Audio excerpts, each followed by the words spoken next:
It is not always easy to get someone to agree with your views and give you what you want, but... You might have a better chance after you meet our next guest.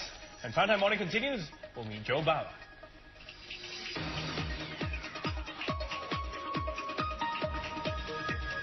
All right, well, welcome back. Our next story is about winning people's hearts and minds and persuading them to do something they might not really want to do. Interesting. Well, yeah. It does remind me of salespeople who try to convince, potential customers to buy certain products, even though they might not really want to. Or certainly business people and politicians who have to get their ideas across. And I mean, it's really a skill to get others to listen to you, buy what you say, and really get sold. That's true. Well, one person who is all too familiar with the power of persuasion is author and consultant Joe Bauer. And he's on the show with us this morning. Good morning, Joel. Welcome. So tell us, what is this about, persuading people? How do you approach someone who says, I don't want to listen to you. I don't believe you. I don't buy this stuff. I think the problem is that if you're at that position already, you've done something wrong.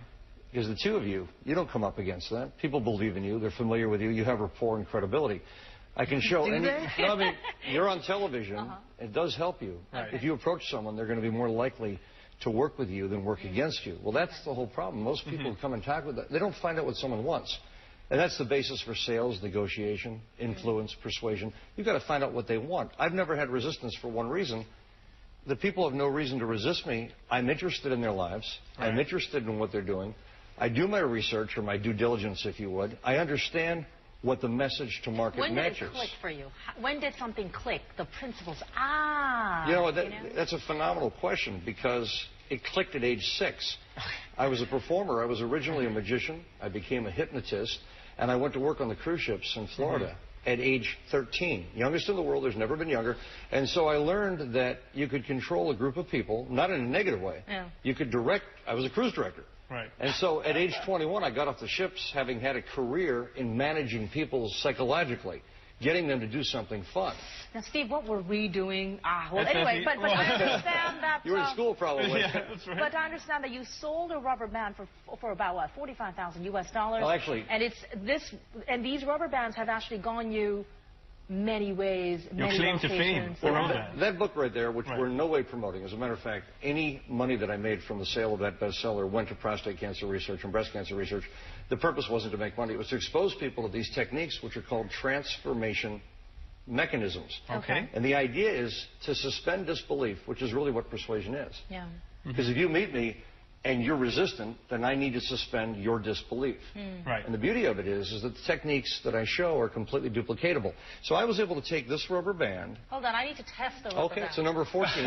It's from Staples in California. Okay, a real rubber band. The type of rubber band is irrelevant, but I was able to take an account with Intel. There's a tiny company. They don't like it when I mention their name, by the way. Yeah. Okay. But the truth is, I worked for them for quite some time, and they were thinking about me and another so-called master persuader. I never gave myself that title.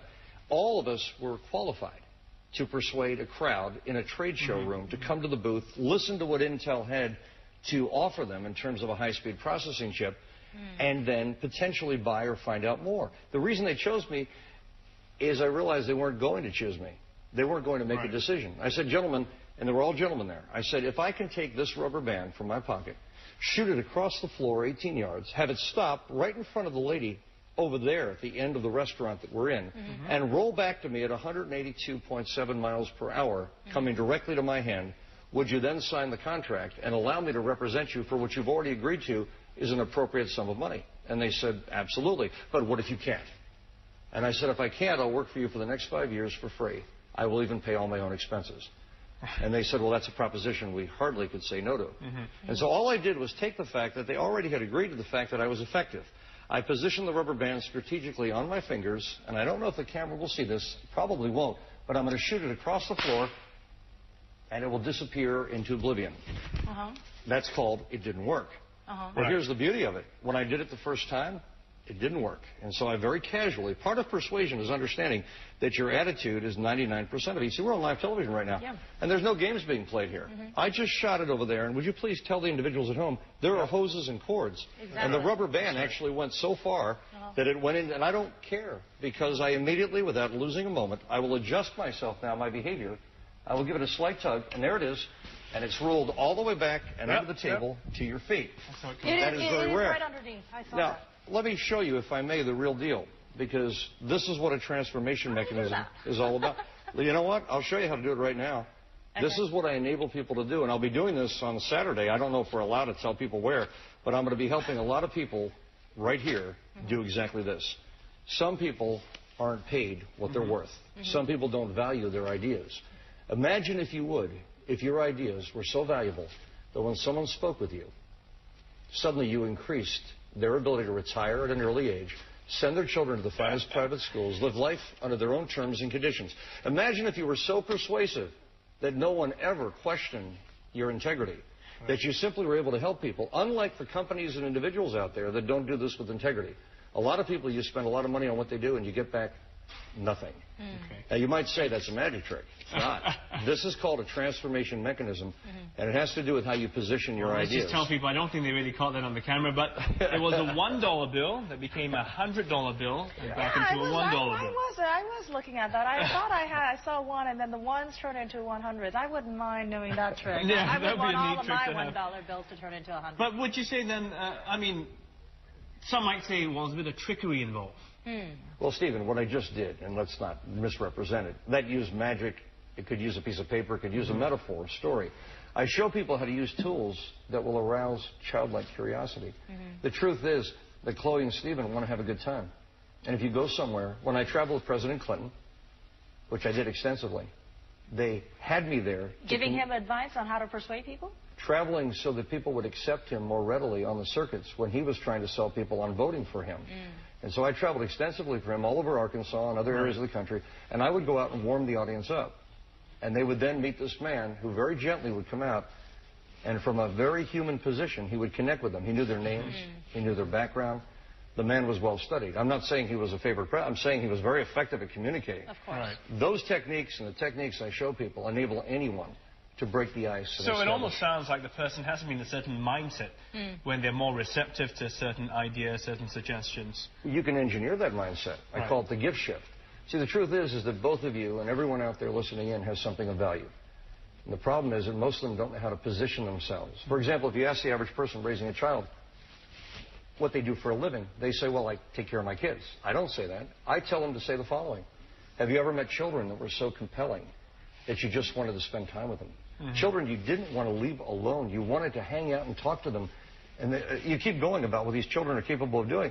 And then the person says no, and they say, well, then you haven't met mine. That's what I do for a living. I'm raising children that are that interested and compelling in your life. So there's a way of positioning using words and body language and tonality and modulation. I mean, the vocal, this exact structure that we're using on this television show, I am at the appropriate tonal level for this audience. And I can show people how to adjust to the environment, how to have the flexibility and the focal skills to change their perspective and the way they're perceived, to increase their perceived value. We make people feel real good about who they are, and that's what the gift shift's all about. I want to make people on Saturday actually feel that who they are and what they're about is worthy of someone else's attention. That changes everything. All right, you know what? We'll have to leave it there. That's some fascinating stuff that you said there. And it looks like Steve and I are pretty much sold. Thanks for that.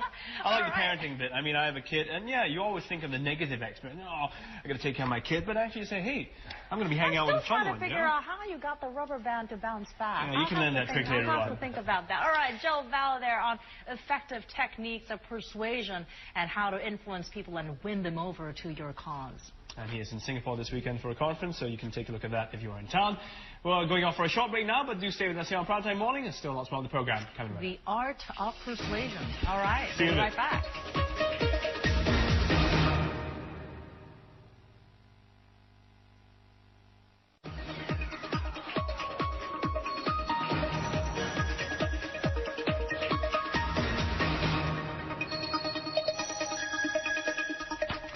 All right, welcome back. And Stephen is toying around with the same rubber band. Here's the deal. I bet you I can shoot this rubber band over there, and it will not come back.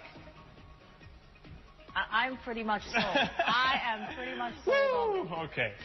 That's it for... that was the art of persuasion. I was just trying to persuade Were you sold, honestly? I was, and I believe a lot of it is, as you mentioned, keep people curious. If you're interested to find out more, you'll be more receptive.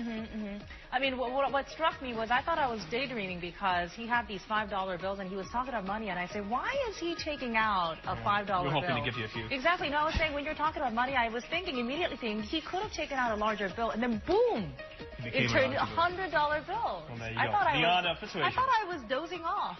No, you're not. You're not. Well, we are into the last half hour of Prime Time Morning, but don't doze off just yet because there's still more to come on the show. More persuasion from us. That's